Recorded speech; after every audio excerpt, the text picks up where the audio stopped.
believe that you got to give them some basis and then let them fly when they get to a certain age, which is different for each kid. But what do you think about teaching children their spirituality? How do you do that? I think it's by how you live your life. I mean, that's what you teach, whether you intend to or not. Yeah.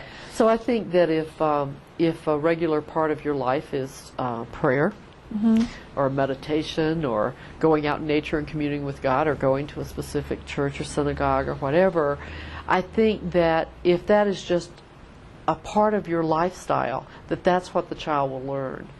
And I think that's far better to do than to force a kid to go to church. Like, you know, I hear families, well, they don't go to church, and then a child's born, then the child gets to be 5 years old and suddenly they think they need to go to church. Well, you know, it's like not part of the lifestyle of the whole family. Right. So I think it's how we live our lives. I mean, that's the greatest modeling, is the greatest, strongest, Example. most powerful teaching that we do. Yeah.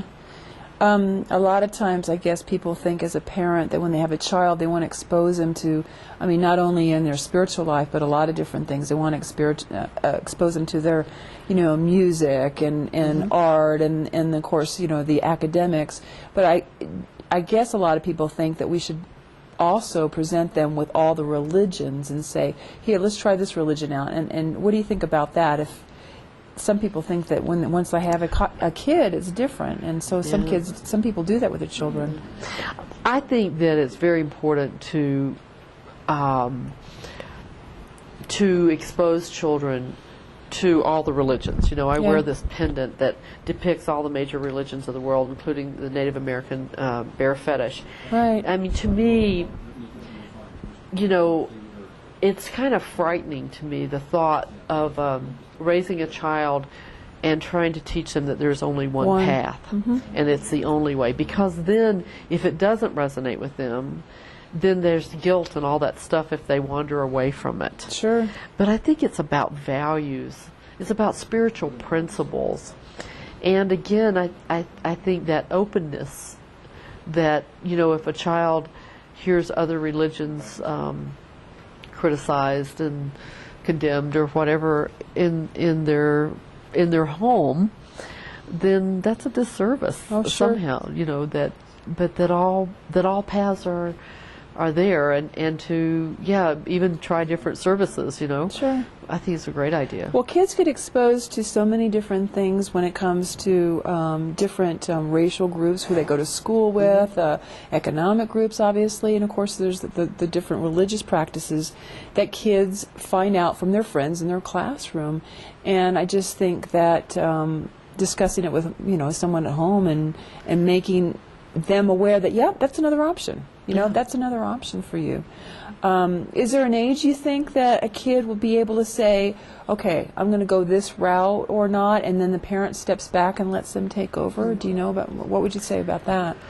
Well, certainly once they're an adult, you know, after they're 18. So the 18 is the... Again, you know, I just can't think of anything more damaging than if I had a child, whether they were 12 or 13 or whatever, and they just absolutely did not want to force them to go somewhere. Right. Doesn't resonate with me. I know. You know? I grew up that way. You know, and I grew up thinking that, you know, well, I'll change my mind someday. This doesn't feel right. You know, I'm just going to do what Mom and Dad tell me. You know, sit in the back of the car, sit in the church pews and snore, you know. Yeah. But I just thought that giving them a certain basis is still important. I mean, you can't say absolutely not exposing them at all. But at the same time, there's got to be some age where you say, okay, you know, you've made up your mind. You don't have to come with me anymore. It's your turn to take your own spiritual path. I think part of the challenge I have answering that question is I never had children of my own. I was a step parent for a number of years, but because, you know, it's real easy to say, well, here's what you should do, because I never had to make that decision. I don't know what if I was actually in that situation. I know when I was married, my husband didn't want to go to church. I certainly didn't try to force him to, because it didn't make any sense. And I know that he was a grown man and an adult and all that, but to me, I felt the same way with my stepchildren. They were always welcome to come. But not forced. Yeah, and I remember my stepson at one point saying to me when he was 18 or 19, you know, I don't believe in God. And I said, that's fine, because God believes in you, you know, and it's okay. Right. And he didn't like that, of course, but that was the way we kind of sparred with each other. But, you know, basically, I still think that modeling is the strongest spiritual indoctrination we can give. Yeah. Now, if someone went to Unity Church Santa Fe, Unity of Santa Fe here, you've got different programs going on as far as different types of speakers and music and that kind of thing, which incorporates, like you said, the many truths of many religions. Is that true? Is that what they would see at your church? I think they would get a basic, I teach pretty basic unity. And then what I do a lot of times is I'll bring in other, you know, like a popular book that might be going on that's everybody's reading right now or whatever. I did a series on Harry Potter. Right. And I talked about the metaphysics of Harry Potter and the Harry Potter and us and all of its friends. And so I bring in things and I show how it's all the same. Yeah. It's the same as unity. I focus on the similarities. Right. And we rent our space to, we've had Buddhist groups, Corelight, Leslie Temple Thurston's group. You know, anyone's welcome to, you know, to use our space. And then we've been co-sponsoring. I've been actually inviting people in once a month to teach us about their path. And that's a new series. We're kind of seeing it. It hasn't gotten a big turnout. And I'm just a little disappointed in that because I think it's so important for us to understand other paths. Most definitely. Yeah. Well, so you're encouraging anyone who's a viewer to come to your church, and you're in the phone book, and you have a 10 o'clock service on Sundays, correct? Right. Okay. And, you know, we never know when that's going to change, and we'll go back to 2 services. But right now it's at 10. Right. And I tell people, you know, try unity. Yeah. It will either resonate with you or it won't. Yeah. But we never would encourage someone to leave if they're in a, you know, if your path works for you, that's where you need to be. Right. And if you don't have a path and you're seeking, then try unity.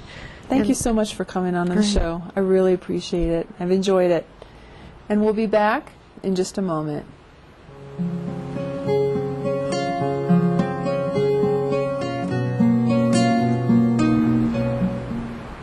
Our guest today has shown us the path that she took when she followed her spiritual guidance.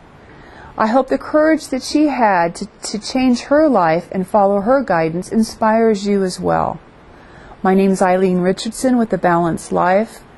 Please join us next time. And if you're interested in speaking with myself or my guest, the credit section will have our email addresses, and you can contact us that way. I wish you inspiration.